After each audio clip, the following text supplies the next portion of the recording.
Good evening. My name is Mark Granger, and I want to thank all of you for social distancing and wearing your masks when you're in the town of Schroon. In any event, 8 years ago, I was elected to this office while I was still in the hospital recuperating from back surgery. So you'll notice that no one on the board is absent tonight because this is my last annual meeting. In any event, I want to first off uh, thank you all for joining us for this annual meeting. It's an important piece of formality that a not for profit corporation is required to have in the state of New York. And we are fully compliant with all the rules of the state of New York about not for profit corporations. So tonight, what we are going to do is we're going to elect people to office, and we're going to have reports on the operation of the organization, its spending in minutes and things like that. So there will be some things. There will also be a lot of information on what we've been up to. It has been an amazing year. A lot has changed from this time last year. We're not telling you anything you don't know, but I think that for our organization, besides doing an experimental annual meeting like this, and I want to thank Christian Gatto and his dad for their hard work in making this happen. We've got our fingers crossed, and we're hoping this all works. The only time that you will need to uh, push to unmute your mic is if it's necessary for you to talk during any of the voting stages. And we're going to probably deal with voting by hand raises to the extent that's needed. If not, we can do vocal things too. So, in any event, one of the things that changed this year was we did not have our 51st annual Arts and Craft Fair.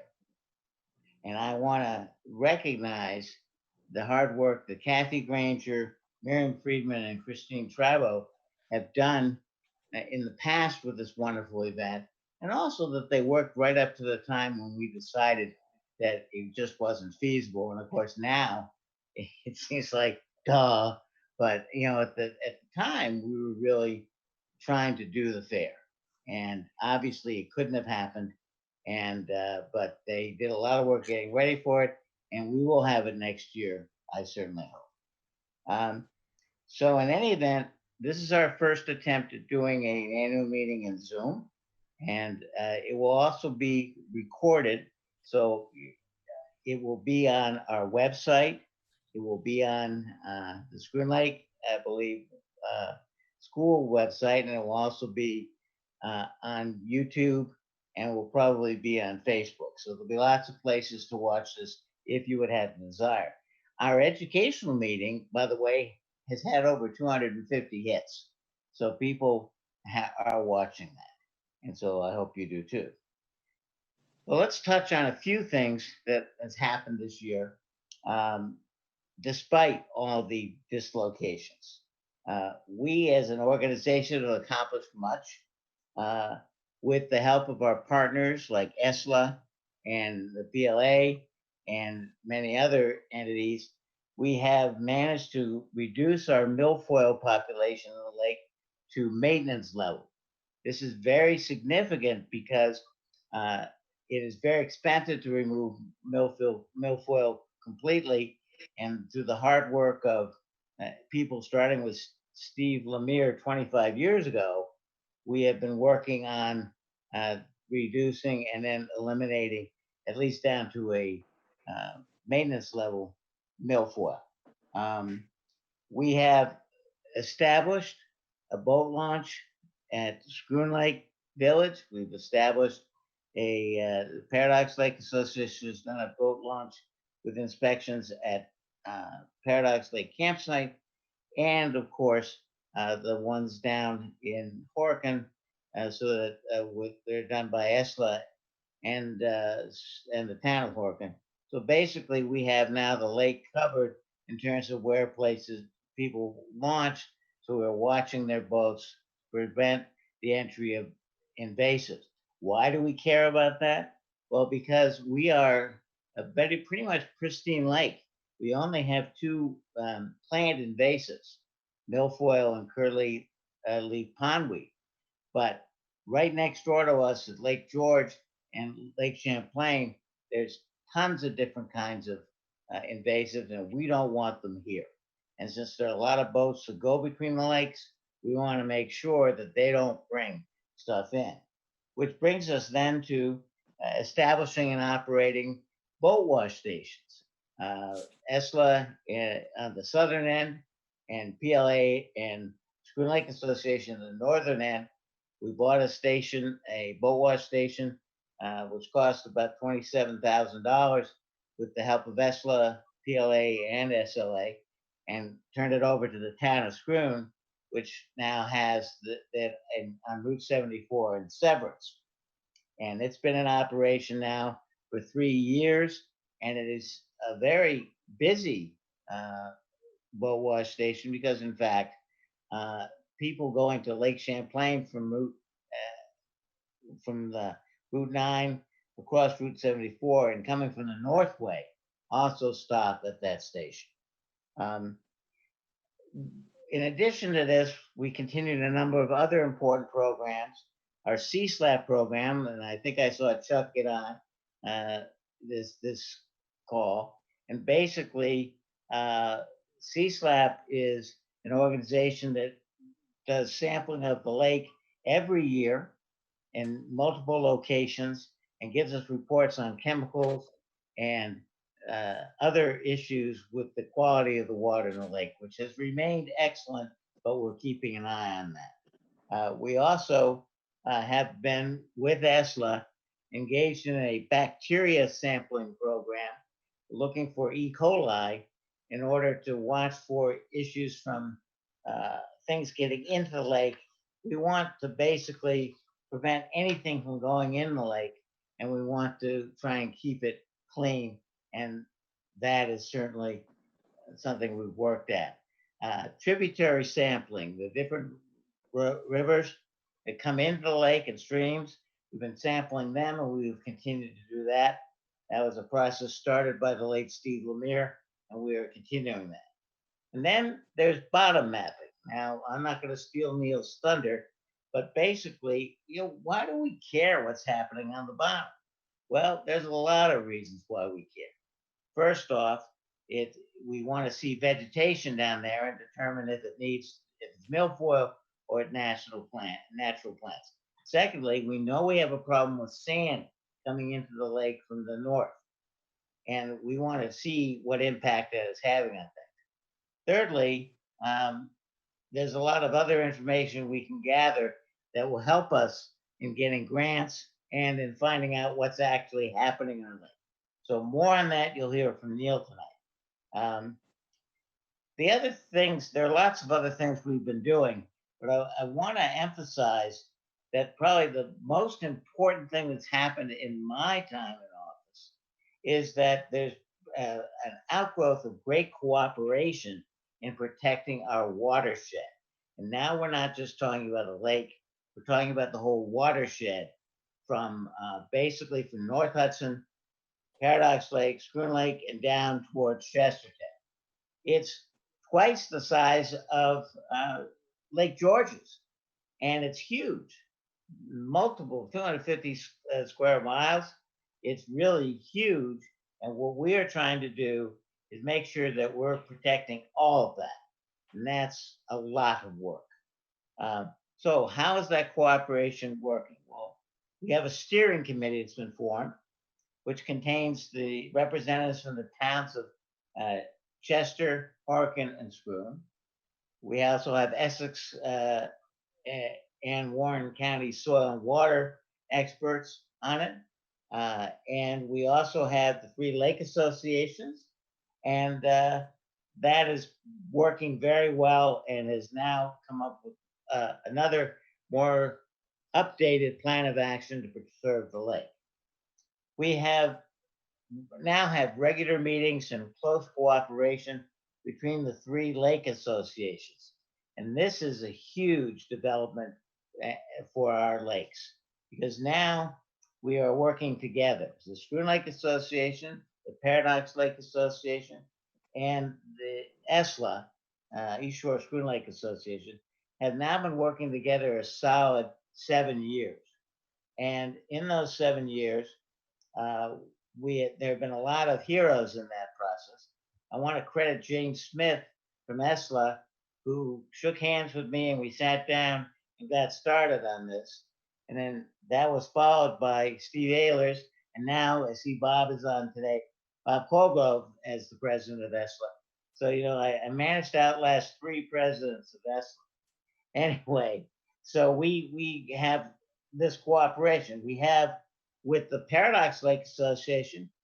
Marsha Hartnett has started with the cooperation, and now Mary Randall has joined, and now that Marsha is retired. So again, there's all this cooperation going on between us, sharing of information, sharing of projects, splitting the cost of things, all critical sorts of things that happen. In fact, one thing we're doing now is we're setting up a shed, a storage, a house for a small little cabin for our boat wash stewards in Severance so that they will have better protection from the elements.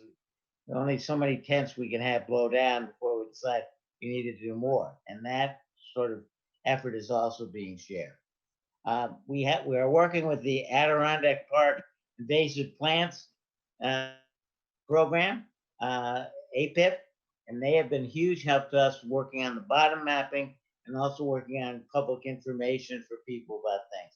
And we also have the Adirondack Lake Association, which is headed by Mary Randall, and we are working on a number of educational programs and other projects together. So all those things exist now that did not exist back 8 years ago, and we're working together. Those working together projects have been huge in terms of getting the cooperation and making things work. I want to take this opportunity to thank our members and our supporters for all the work that they have done, both in volunteering and also in providing us with funds. We spend about $40,000 a year on various projects that we do on the lake, and some of it gets reimbursed, but most of it doesn't. And even though, for instance, the town is the employer of the lake stewards, most of the cost of their salaries is paid to the town by our organization. Um, I also want to thank the town boards for their support of the supervisors. And I want to particularly thank Chris Stone, who is basically the go-to person at the town of Schroon. And she has been wonderful in helping us with any number of great things, like, for instance, getting our people paid and getting the schedule set up.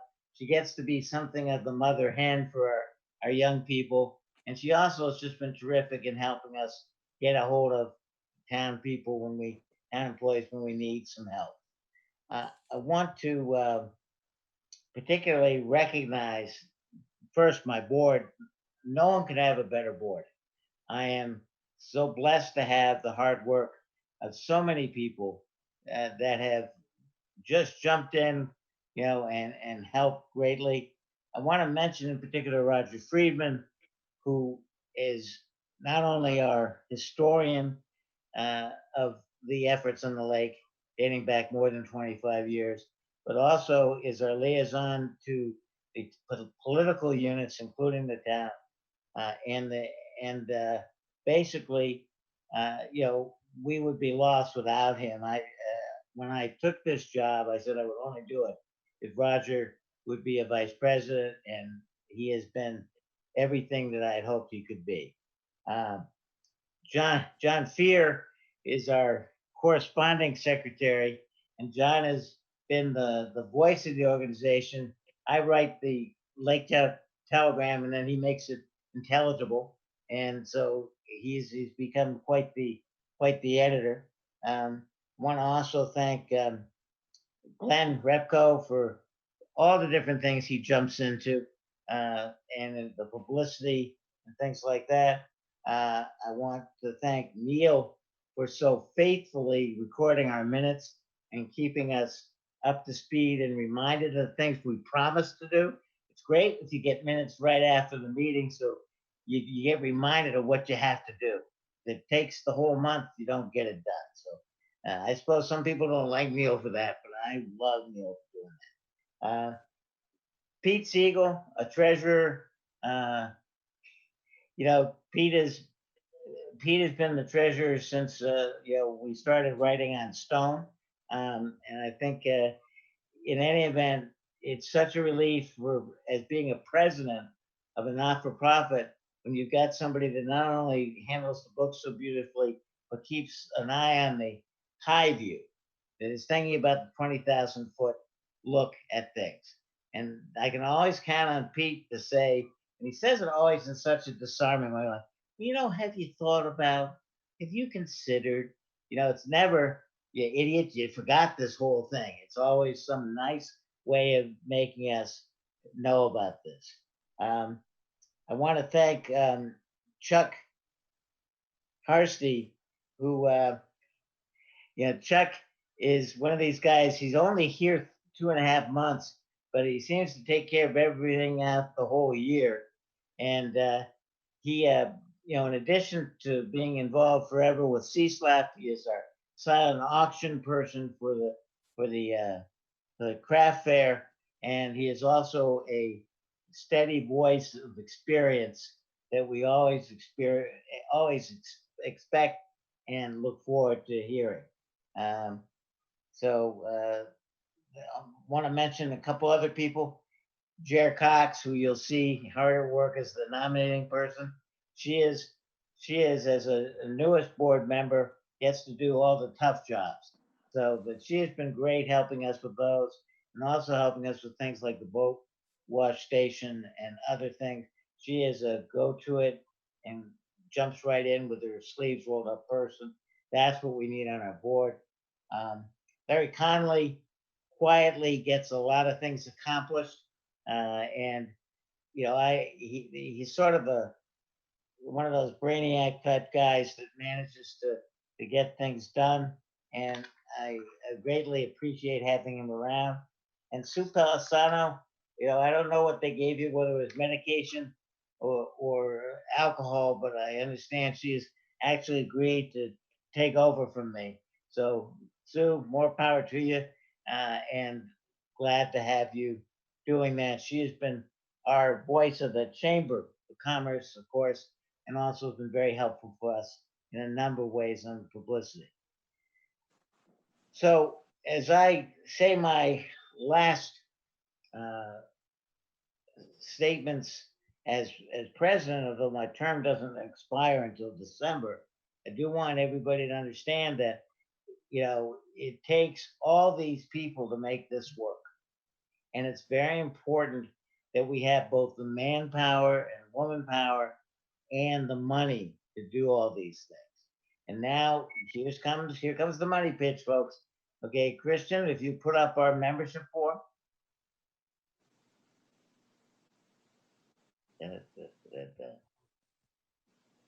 There it is. Okay, it's right on the website. You can't miss it. It gives you an opportunity, even if you have joined and you're a member, you can always give more. Okay, I know these are tough times, but at the same time, we need money to do what we need to do. And we need bodies to help us get it done. So please go to the website, SchroonLakeAssociation.com, and look at this form and just fill it out and send it in. All right, Christian, we can drop that now. Thank you. Anyway, so now we go on to the rest of our formal meeting, and we'll start with our secretary, Neil Chippendale. And Neil, if you could handle the last year's minutes, please. You're muted.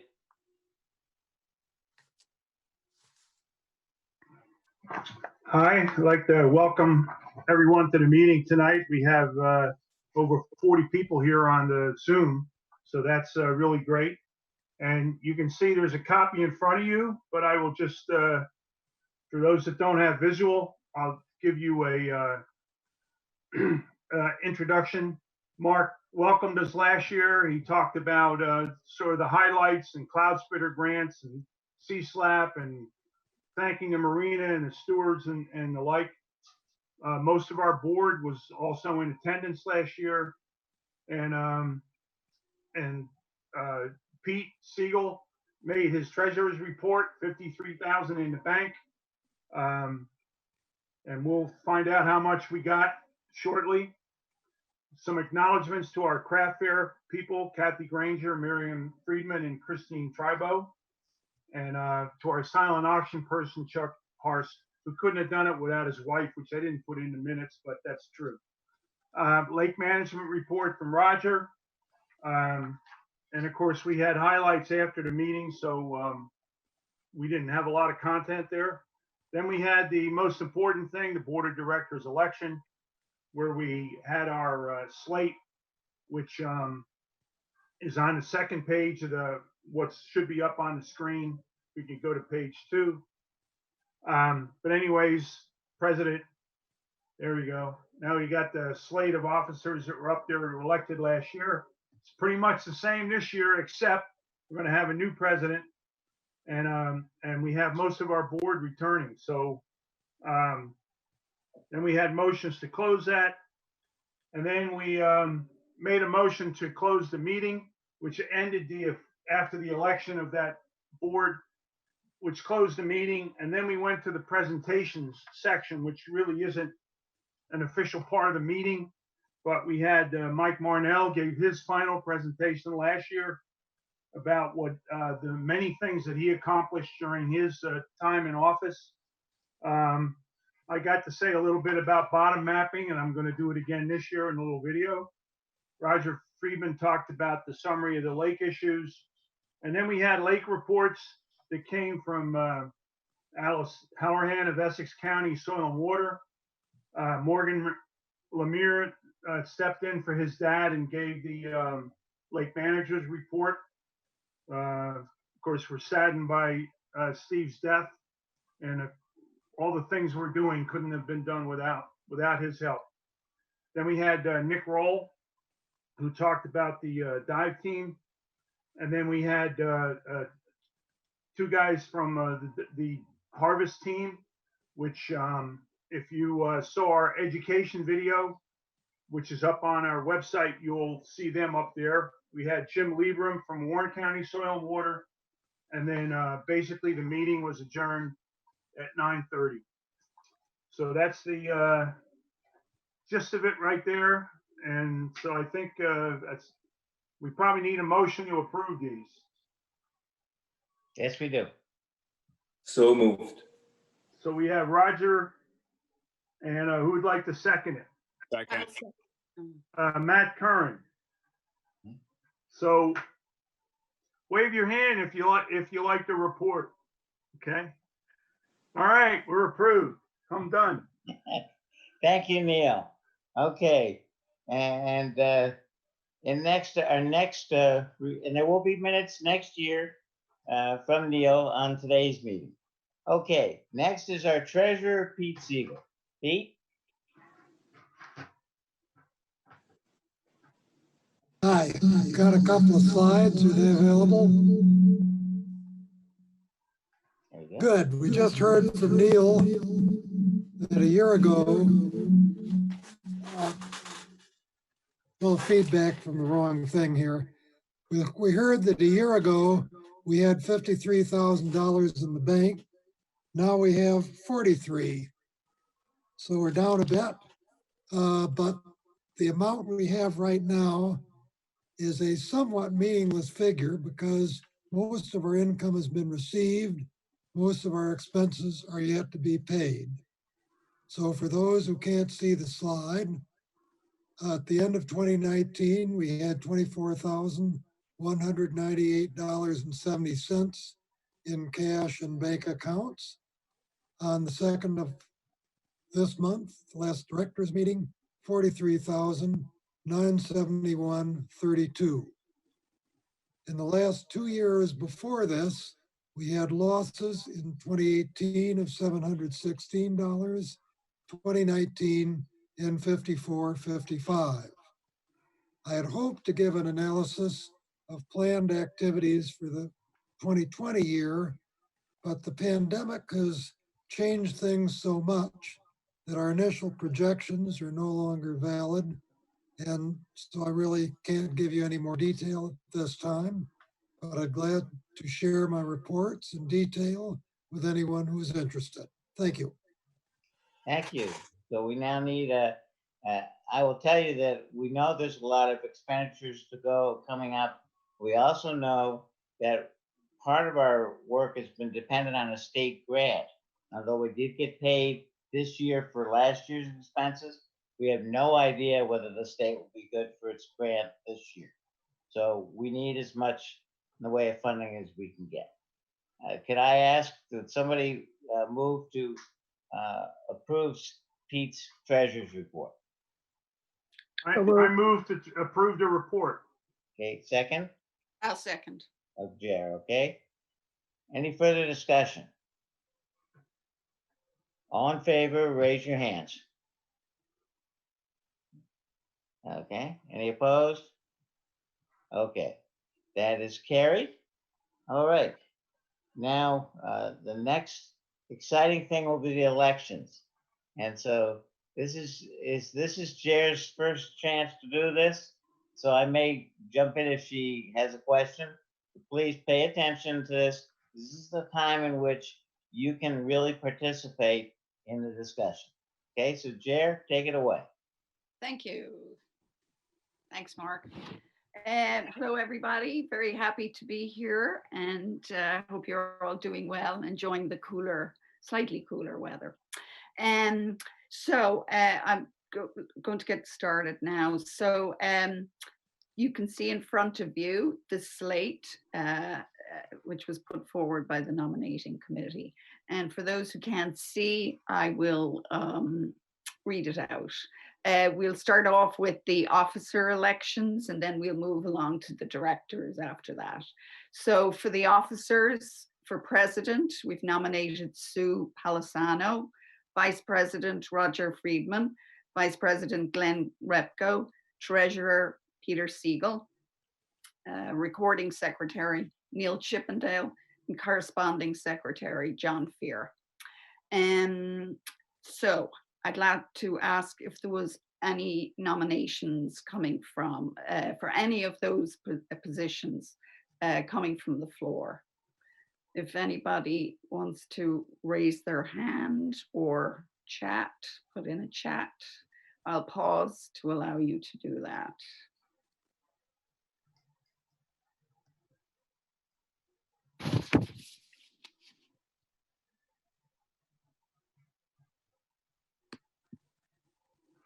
Okay. I don't see any nominations coming in. So have I missed anybody? Can anybody else see anything? No, do not see anything. Okay. Okay, so can I ask somebody to make a motion to close the nominations? Larry, Or I'll second.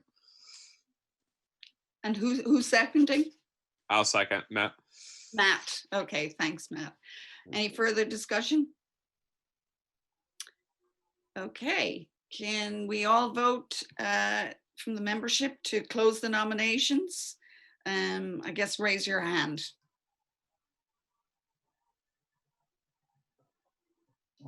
Okay. Okay, votes passed by a show of hands. Neil, can I ask you as a recording secretary to cast one vote for the slate as listed? I cast one vote for the slate as listed. Great. Okay. I believe the slate is now passed. Wow. Okay. And so now we can turn to elections of the directors. And for directors, the names put forward are Jer Cox for first term, Gail Simon for first term, Martin Corn for his second term, Ralph Oker for his second term, and Peter White for his second term. Can I ask if there are any nominations for a director position from the floor? If I so, just have a question about, we have Chuck and Matt and Larry, where are they? I believe they're midterm, so Okay. we don't have to vote on on those Okay, That's good. this year. thank And you. Ginny as well. And Ginny as well, that's right. But, Ginny Kern also is midterm. okay, but she's expiring at the She's end of the year. expired. Expiring. Expiring term. Yeah, term expiring at the end in December, yeah. Yes. So are there any other nominations from the floor? Any names coming forward? Anybody? There is room for more people, just so you know. Yes, I believe the number is now 14 and we can have up to 17 people. So we do have room for 2 to 3 more people.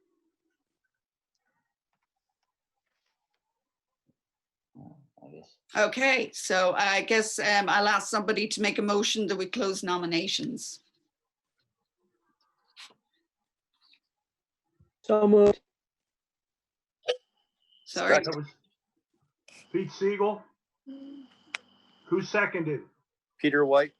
Okay, any further discussion? No. Okay, so can I make a motion from the membership to close the nominations? Raise your hand. Okay, the votes passed by a show of hands.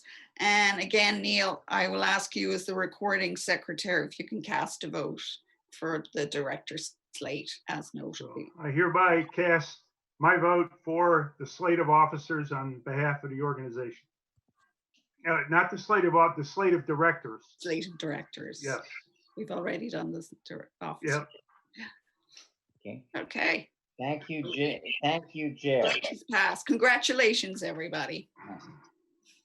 Okay, there's one other person that needs mentioning in this at this stage of thing, because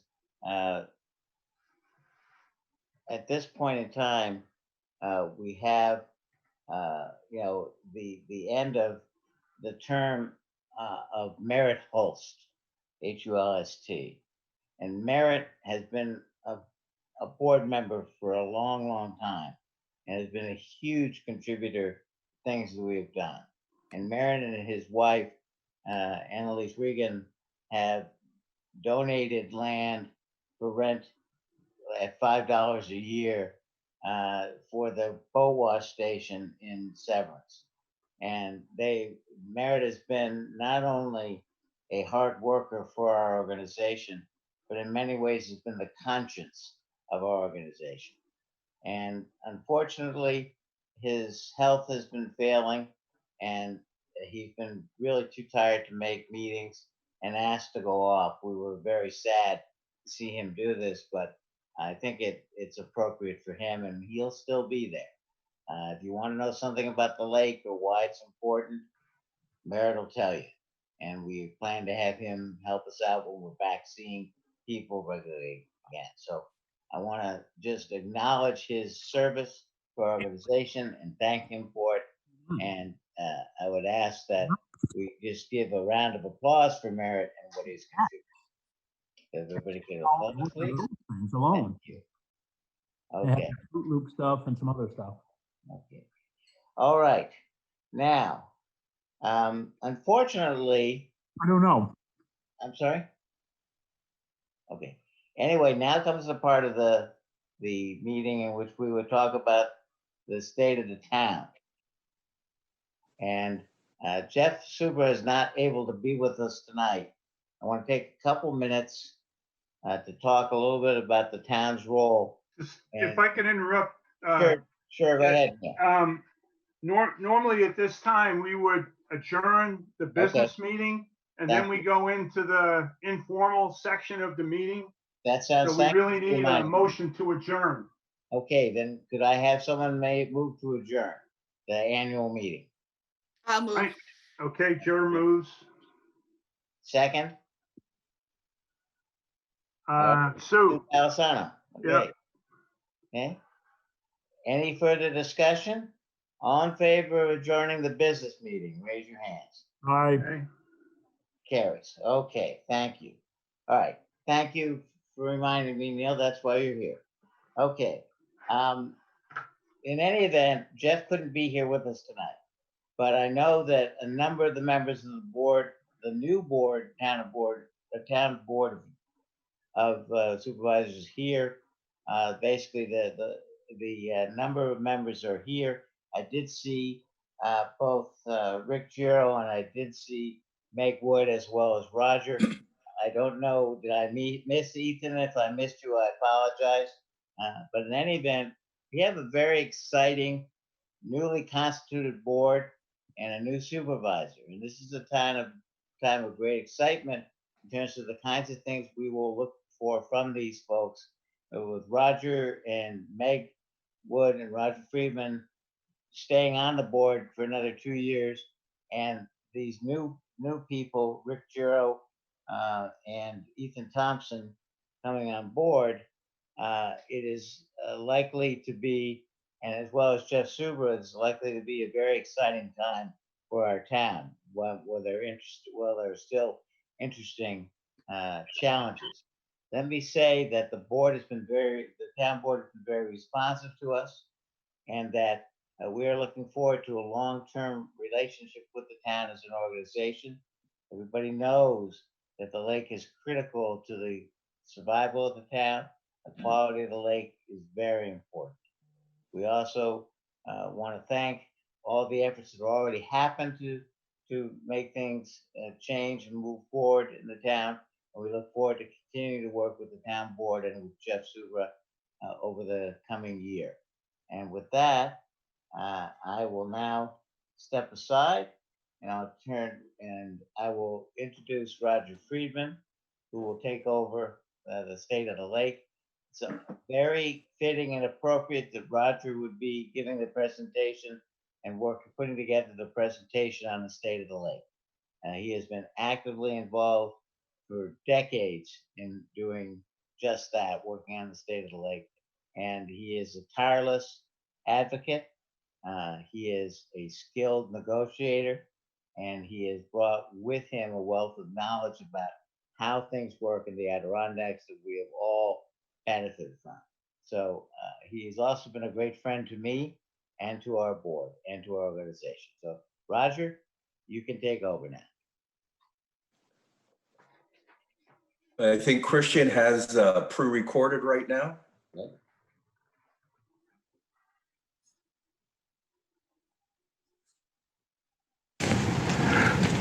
I'm Roger Friedman, one of the vice presidents of the Schroon Lake Association and a member of the Schroon Town Board. In March of 1995, after long discussions on what makes our lake tick, the Schroon Town Board hired Steve Lemire to perform water quality studies of Schroon Lake. I am proud to have been part of that decision. Due to Steve's efforts and leadership, we have a quarter century of lake data that includes water quality, tributaries, phytoplankton, zooplankton, bacteriological, and milfoil harvesting. The town just passed a joint proclamation with the SLA honoring Steve's contribution to the lake. Rest in peace, Steve. The following are the partners who share in the SLA's mission. the local governments of the 3 towns on the lake, the steering committee, Paradox Lake Association, East Shore Schroon Lake Association, Lake Champlain, Lake George Regional Planning Board, Essex and Warren County Soil and Water Departments, Adirondack Lake Alliance, Adirondack Park Invasive Plant Program, and the Adirondack Watershed Institute, and the New York State DEC. The original steering committee completed the first watershed master plan in 2010, and in 2019, an updated addendum went public with a shout out to Beth Gillis. 2020, needless to say, has been a challenge.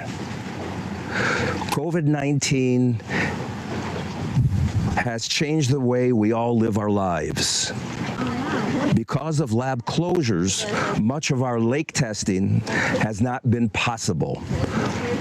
Nonetheless, our C-SLAP sampling program has continued thanks to volunteers. The exciting bottom mapping project has made huge progress. Milfoil harvesting has continued with excellent results thus far. Recon for invasives will begin next week. The Horicon and Route 74 decon stations are operating, as is the lake stewarding program with the help of AWI. In 2019, with the leadership of Chris Belden from Warren County Planning, a grant was received to help pay for lake stewards and decon personnel on Schroon Lake. Thus far, we have received reimbursement for some of our 2019 activities. To continue with all of these programs, we need your membership, your contributions, and your support in order to protect the lake. Please join us. Our lake is truly a gem.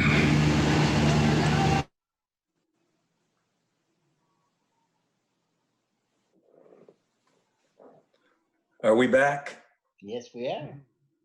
Okay.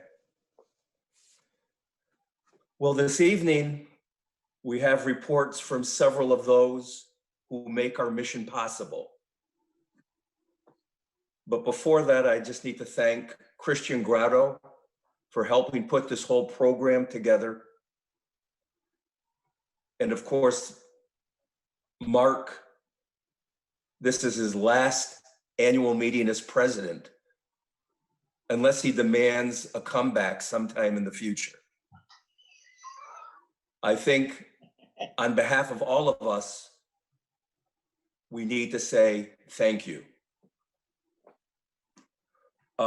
Those participating this evening will be Chuck Harsty, and that's a discussion on C-SLAP, the Citizens Statewide Lake Assessment Program, Alice Halloran from Essex County Soil and Water, Neil Chippendale, status of the bottom mapping project, Melina Giroux, an AWI lake steward on the importance of lake stewarding, and Larry Connolly, an update from the steering committee. We also have a PowerPoint presentation from Dan Cashin and Steve Dvorak from the Invasive Solutions Dive Company that are responsible for harvesting milfoil and invasives on Schroon Lake. So Christian, can we post that PowerPoint? Thank you. Basically, this is a snapshot of the 2020 harvest season, a little bit of comparison. You can go to the next slide, Christian. It's a comparison of 2018, 2019, and 2020. As they say, the season isn't over. The results thus far are excellent, but right now they're in the midst of harvest number 4, which could change the numbers drastically. As they say, we've got places to go, sights to see, and plants to pick. We can switch again.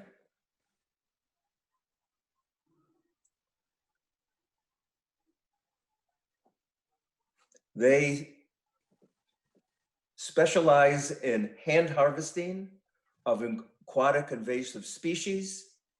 And on Schroon Lake, it's Eurasian water milfoil and curly leaf pondweed. And it would be wonderful in the future if we can say that's where it ends as far as invasives are concerned. Next slide.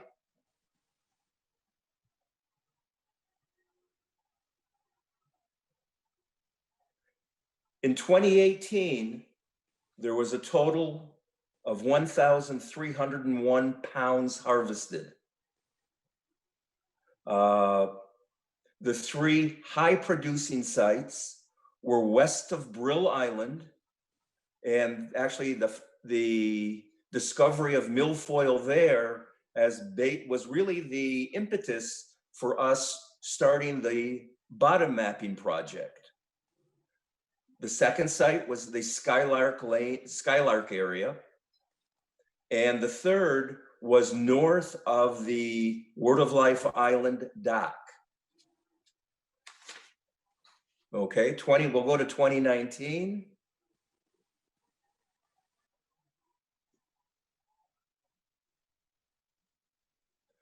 In 2019, there was a total of 1,117 pounds harvested.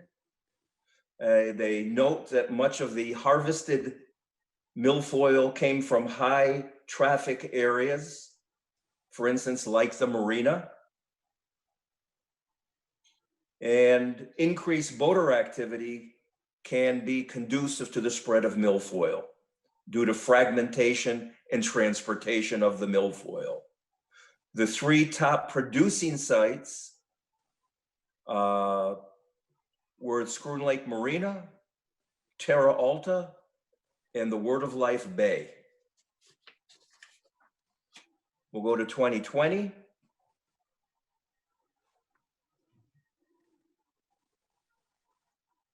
In spite of the perfect storm of hot temperatures, sun, and a low water level, thus far, the harvest has yielded only 293 pounds.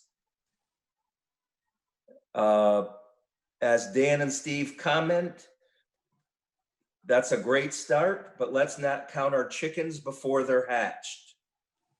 And as soon as we have the results of harvest number 4 and a cumulative total, it will be posted on the website. This year, the top producing sites, Terra Alta, the landings area, and a 3-way tie for third. I don't have the 3 areas, but we will find out again when the results are in. They basically, if we go to the next slide, usually week 4 is often the most productive harvest each year.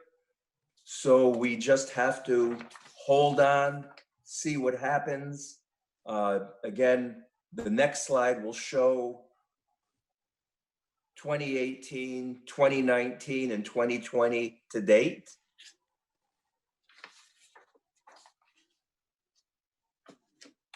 So I just want to thank Dan and Steve. They couldn't be here tonight. They've been harvesting this week on the lake, long days. Temperatures got a little chilly, and they must be before a warm fire to warm up. So, Christian, we can start with the other programs, the other reports, and thank you very much. Hello, my name is Chuck Harsty. I'm an SLA director, and I'm also the team leader for the Citizen Statewide Lake Assessment Program, better known as CSLAP. CSLAP is an organization that's responsible for water testing and management of this across the state of New York. Schroon Lake has a testing team. The team are volunteers from the Schroon Lake Association and the East Shore Schroon Lake Association. I have personally been doing the sampling for 20 years. Most of the other volunteers are relatively new. We have been doing water sampling on Schroon Lake since 1987. I'd like to put up the first chart, and this is actually a chart from the report that we get at the end of the year. All the reports are on the website if you're interested, but let me just go through a few details and what we do. First of all, if you look at the top, you may know this, but might be interested, that our lake has a surface area of 4,128 acres. The maximum depth is considered to be 144 feet. It was 152. In fact, I think I can find 150 if I try. The interesting thing to me is that the retention time in years is 0.4, and I'll mention that a little later. But another thing is that while we're 4,000 acres, the watershed that it supports is 201,996 acres. So it says when you notice there's a big rain, you notice that the water goes up a little bit the first day because it's in the lake, and then 2 days later it goes up a lot because the watershed is emptying into it. The information at the bottom you may not be able to read, but what it is the results of the information we gather on the lake. What we gather is water samples from the surface, 1.5 meters below the surface, and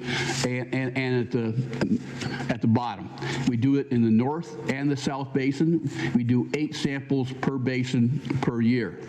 We gather temperatures from the air, surface, and bottom.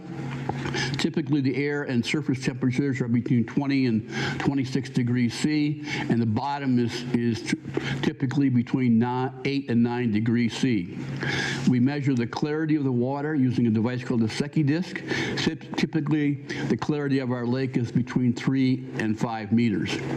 The samples we collect at the top is at 1.5, and at the bottom, like I said, is close to 1.5 meters above the bottom. Typically, the depth of the south basin is at 35 meters, and the north basin is at 45 meters. All the information that we get we also gather information on the subjective things like the wind, the weather, and the quality of the lake. All this information is fed in a database, and that's what you see on this particular chart. We have results for all these years. Now I'm going to look at another chart, and this is a little bit of the results. And this is just some examples of some of the reports that we get where they measure calcium and chloride and color, surface and depth temperature variations, and lake perception, clarity, in this case, seasonal water temperatures. So those are some of the things that we get from these reports. Another one which shows, again, clarity, chlorophyll, surface phosphorus, and other things like nitrogen, pH, and so on. You can look at them again. The whole report is in the is on the website if you're interested. The thing I think you need to know is that this information can be used by experts to determine whether or not our lake is in good shape or got bad shape or needs some other things. What an average person probably just needs to know, this is one of the cleanest lakes in the Adirondacks, and we plan to keep it that way. We've only had one incident that was concern to us over the last number of years.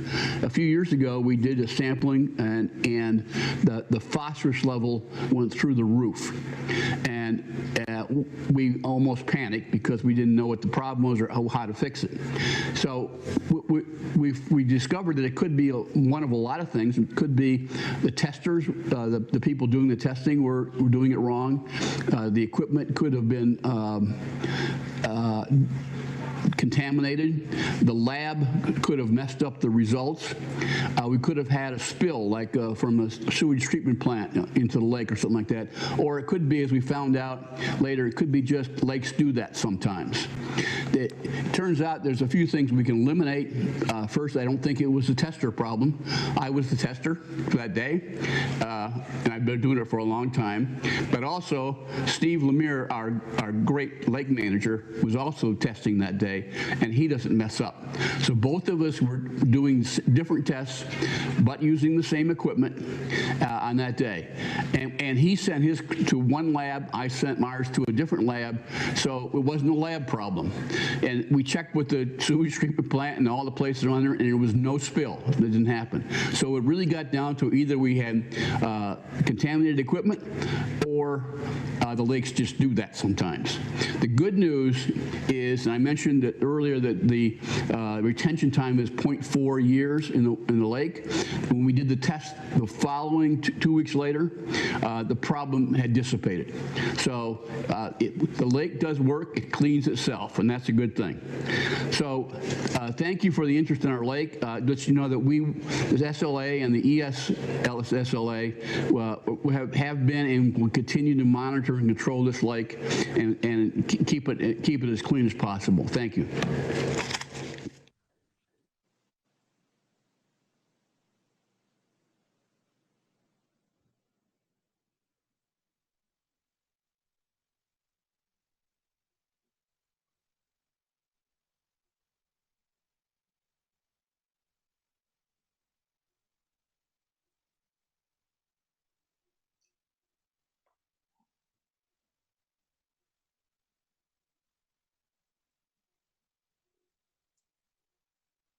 This is the place where you normally have the little symbol saying, please stand by.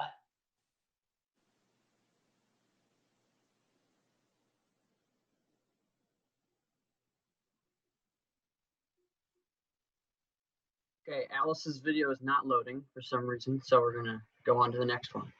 Okay.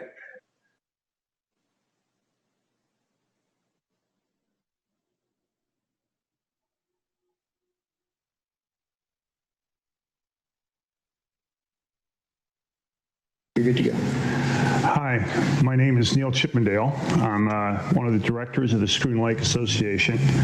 And one of my functions on the board is to work on bottom mapping of the lake.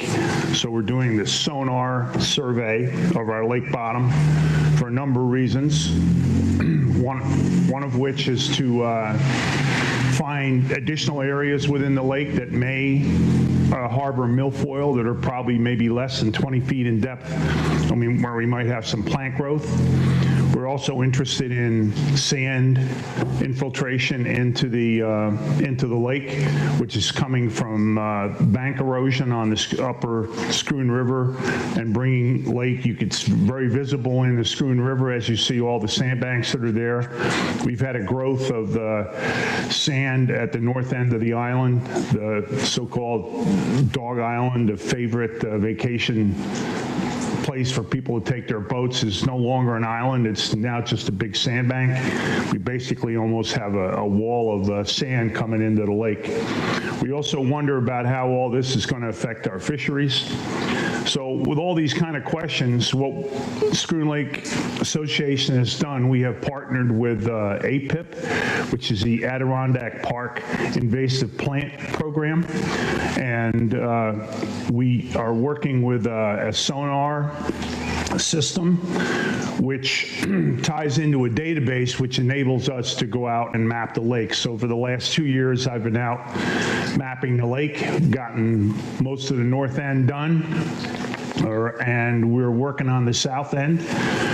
And we've discovered a few things. So what I was asked in this speech was to kind of share what things we've discovered. So I'd like to start with we'll just do a little map of Schroon Lake. And way down at the southern end of the lake, there's an island called Brill Island. And on the west side of Brill Island, there was a question about depth. On that chart, it says it's 40 feet right through the channel. So we went down and we did a mapping survey, sonar mapping survey of Brill Island. And what it does, the sonar map gives us contours within a couple of feet of that area. And if you look at this, right in the center of the channel, we actually have a ridge that runs right through that center of that channel. We had our reconnaissance divers go out and check that area, and we found milfoil growing there. Not large amounts of it, but it was growing there. So this was a new spot that we discovered. It's also an area where most people are driving through there in their boat, and they think they got nice deep water. And by the time you get to August, it actually can get pretty shallow in there. So that was one spot that we had found. Another one is Skylark Cove. Skylark Cove is up more in the northern end of the lake. And so what we showed with surveying Skylark Cove is that way 200 plus yards offshore from where Skylark's beach is and heading offshore, we actually found another ridge out here, which after investigation, we also found milfoil growing out there. So this is another area that we have that very specifically where the survey mapping has helped us fight invasives. The other interesting thing, of course, is the sand invasion. And I was watching the Schroon Lake YouTube site the other day, and someone had done a drone picture flying over the Narrows, and they were highlighting all the sandbanks that are now appearing as you drive through the Narrows. Well, of course, the Narrows is one of the areas that we mapped, and you can see the channel, that the deeper blue that shows where the channel is that goes through the Narrows, which is still pretty deep, but you can see the large shallow areas that show white here, where we have been getting a buildup of sand materials in the shallower areas. It doesn't seem to be building up in the channels where the river current itself is scouring it out, but on the edges of the channel and the shallow areas around some of the rock areas, we seem to be getting more of a sand buildup. So this is another, and of course this shallow area here is another one of our milfoil areas that gets harvested each and every year. We also wondered, up in the top north end of the lake, we have the deepest section. So the question is the lake getting shallower? Are these deep sections getting filled in with sand? So one of the things we did is we went and looked at the north end of the lake and did some crisscrosses through the deepest section. And what it shows is that we're down below 140 feet. It doesn't seem like we're getting that sand buildup in there. On another survey, I did a north-south look and looked at the bottom density, which is something we're also able to do through the sonar. And there was some less dense material towards the south end of the sort of deep hole, but the rest of it showed a pretty dense bottom. But then when you go up on the shoulders of the ridge, you find that we have a less dense material. In order to further investigate this, we're probably going to have to go down the bottom, and we're going to have to take some bottom samples to see what kind of material it is. The ridge areas that we found in Brill and up in Skylark Cove have actually been there a long time. They're probably glacial debris And so when the DEC, Department of Environmental Conservation, did its map of the lake, they did it in the old-fashioned way, where they took soundings off a boat and then they sort of averaged everything out. So a lot of these areas had never been discovered. So as we continue to work, we will probably find new areas within the lake, especially down the south end. There's rumors of an underground island that we're going to search for. And we also have talked with the DEC about a fisheries survey, which they have promised us within the next couple years. Of course, this is all going to be depending on budget. So hopefully this program will go forward. We're going to finish up Schroon in probably mostly this year with a little bit of next year, and then we're also going to work on Paradox Lake. And then we'll be going back over areas again just to see if there's any change. Just right, what we've done now is we have established a sort of baseline to keep us looking in the future as the Schroon Lake Association works to try to prevent invasive growth here in the lake. So thank you very much for your time.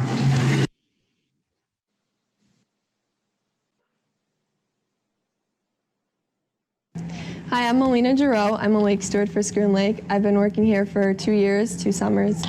Being a lake steward is very, very important for Schroon Lake, and not only just for Schroon Lake, but for everyone in the area. It's very important to make sure that our lakes stay clean and healthy for the environment and for the people around it. Without lake stewards, it would be very difficult to keep very invasive species out of the lake. Things such as Eurasian milfoil, Eurasian clams, water milfoil, all these extra invasive species that we don't want in the lakes to be in the lakes. Being a lake steward, as I said, is important as it's the first step to being able to put your boat into the water. There's really no other precautions before you get your boat into the water other than the lake steward. Our team for cleaning up milfoil and everything in the lake is very, very important, and they've been doing a great job, and we really appreciate that. So in order for us to be able to do our part in keeping the lake clean, it's very important that the lake stewards are here and making sure that we inspect boats and do all of that. It may seem like a simple job at the time, as you know, it can be hours of not getting a boat, but when we do have a boat, it's a very important job, and it's very important to keep the lakes clean, as I mentioned, and just make sure that our environment stays safe and healthy for the future generations that are to come next.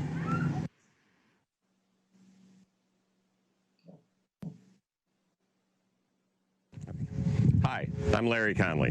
I'm on the Schroon Lake Association Board of Directors. I also represent our association on the steering committee for the Schroon Lake Watershed Management Plan. The Watershed Management Plan is a comprehensive 120-page review of the state of Schroon Lake and its surrounding watershed.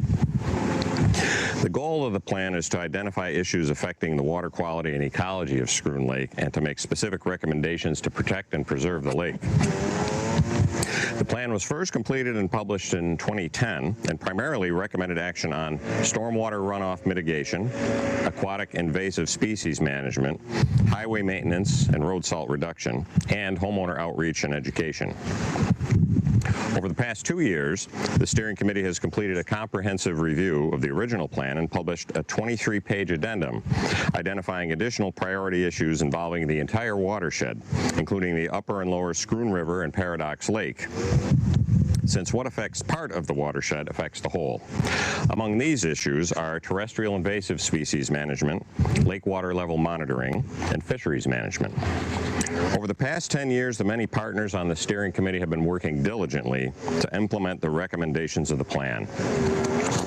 These partners are the Schroon Lake Association, the East Shore Schroon Lake Association, the Paradox Lake Association, the towns of Chester, Horicon, and Schroon, the Essex and Warren Counties Soil and Water Conservation Districts, the Warren County Planning Department, the Essex County Department of Community Resources, the Schroon Lake Park District, and the Lake Champlain Lake George Regional Planning Board.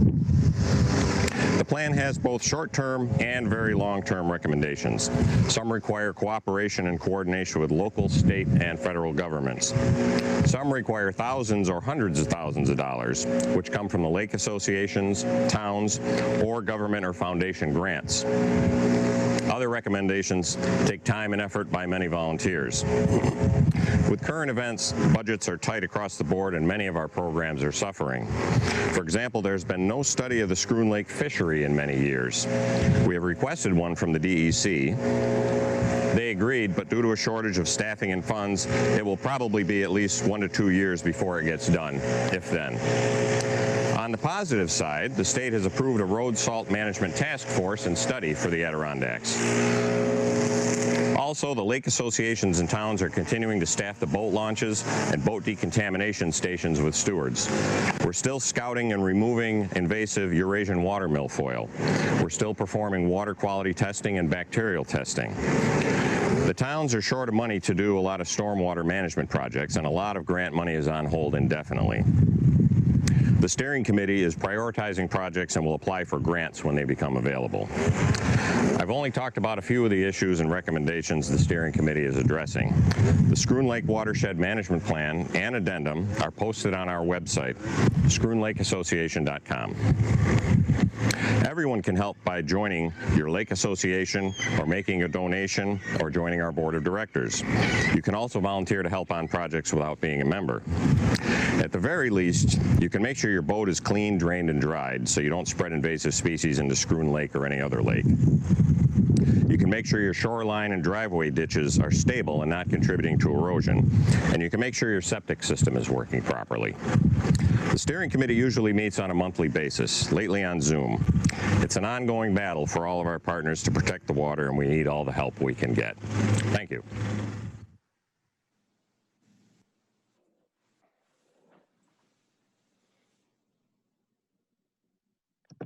Should we try Alice's video again?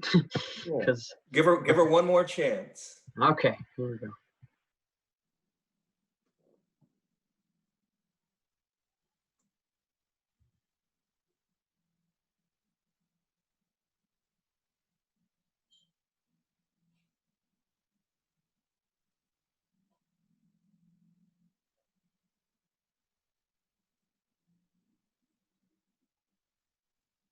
Doesn't look like it's going to happen. Okay. Yeah, Thank you, Christian. no problem. Well, Okay, Roger, folks, is that's that it. all you got? That's all we got. Okay. I would, if you don't mind, I'd like to add one thing that I forgot to say, is I want to give thanks to the Cloud Splitter Foundation for supporting the bottom mapping program for the last 2 years. We were Absolutely. unsure about this year, but they came through for us. So without them, it would be very, very difficult for us to do this program. So thank you. Right. And I want to thank Christian, who get to pay attention to this kid's name, Christian Grata, because you're going to be seeing him. We were kidding him today that he's going to be wearing a shirt with another name on it soon, like NBC, CBS, or something like that. He's quite a whiz with this stuff, and we're looking forward to hearing about all the successes he has. So in any event, thank you, Christian. Thanks, Dad, for a little help on the side. And just, we're very blessed to have a talented young man like him in this town, and a number of his friends who have been very helpful to us in terms of getting things out there. And we'll be taking lots more advantage of Christian's talents over the next few years. Thank you, Christian. Great job. Thank you. Yeah, thank you. All right, very good. All right, folks. Listen, that's it for today. Thank you, everybody who participated in doing this. Thank you all for staying with us and listening. Those of you who may not see this until another day when you get to watch it, go back to our website. It'll be on the website. It'll be other places too. And we'll get Allison's thing on there too. She's a very interesting person. And hopefully we'll get to see this again. And feel free to recommend going to the website to your friends and neighbors so they get a look at it. Thank you all. Have a great night. Please stay safe. And remember to wear your mask and social distance. Thank you.